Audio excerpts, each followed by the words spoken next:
when they sign up for something, they sign up for it for the long haul. If they are church members, they will not think of hopping from one church to the other. They are sold. In our differences that our strengths lies. If all walls were white, world would be boring. If we were just seeing our duties in the same way, if everyone would be saying yes, yes, yes, then it would be a very boring kind.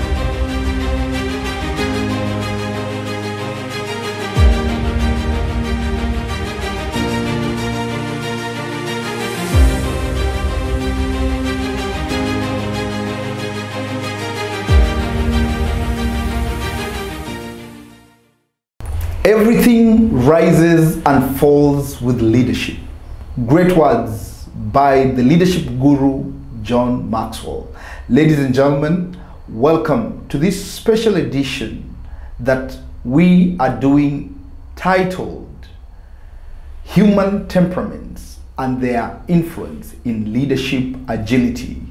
I'm yours truly, Vincent the Trainer.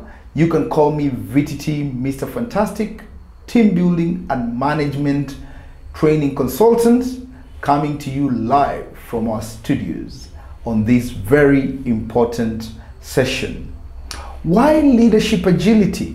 Why are we keen on looking at human temperaments and their influence in leadership agility?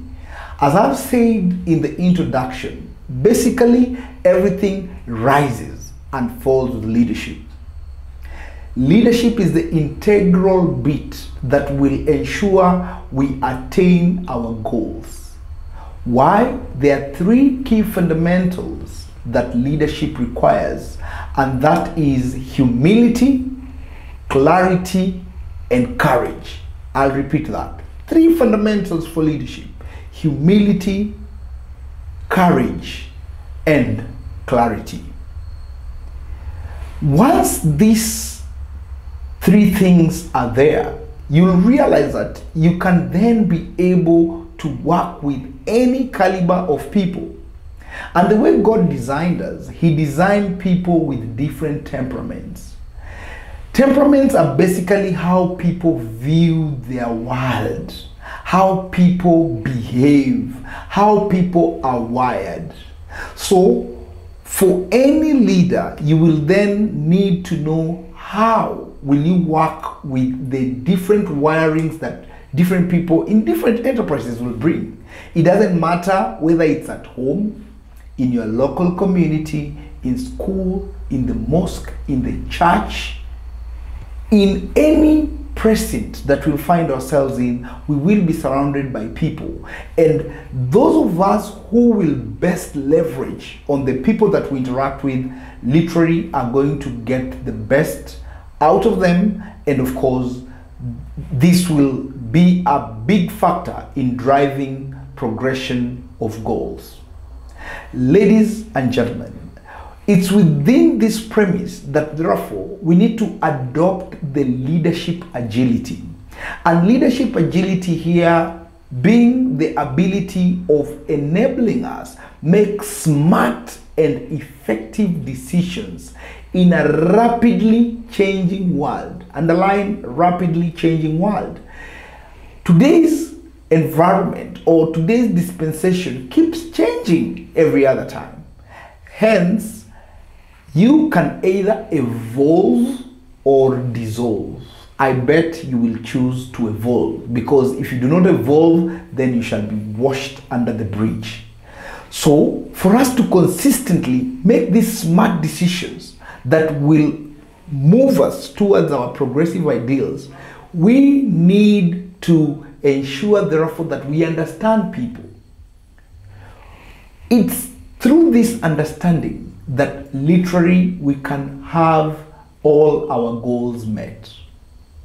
Notice, if you want as a leader to go far, you will need to walk and work with other people. If you want to move fast, then you can move alone. And I believe we do not want to move fast, rather we want to go far. Any worthy goal must have other people coming in to support it. So it is important that we then understand the human temperaments. You could be wondering, what are these temperaments? We have 4 main temperaments, and temperaments here, as I've mentioned earlier, is the way in which we view our world as people, as human beings. So these temperaments include the first one being choleric, the second one being a sanguine, the third one being a phlegmatic, and the fourth one being a melancholy. These are the 4 main human temperaments. Of course, whenever you are doing psychometric tests, these temperaments can be varying, and sometimes you find a bordering of either, but we normally check which traits is somebody depicting on a high. For example, as Vincent the trainer, I'm a choleric sanguine, so I am a closan. Why? Because my choleric side is higher than my sanguine side. This makes me a closan. As a result, I am an hyper extroverted individual. You will then realize that we have other people who could be sanclos, that is sanguine choleric. We could have other people who are phlegmatic or phlegmal, which is phlegmatic and melancholy at the same time, depending with which one rises above the other. But let me go slowly.